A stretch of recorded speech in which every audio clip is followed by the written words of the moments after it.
Hər kəsə salam. Bugün şagirdlərin çalışdığı bir məqamı diqqətinizə yetirmək istəyirəm. Bildiyimiz kimi fruit sözü, yəni meyvə sözü ümumi məna daşıdığı üçün cəmlənmir və artikulla işlənmir. Yəni biz bir dənə almanı görəndə a fruit deyə bilmərik. Bəs nə zaman cəmləyə bilərik? Fruit, meyvə. Fruit, meyvə. Fruit, meyvə. Fruits, meyvələr. Bu nə deməkdir?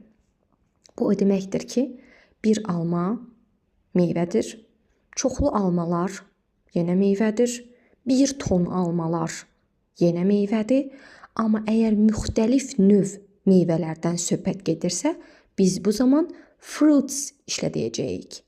Yəni fruit, fruit, fruit, fruits.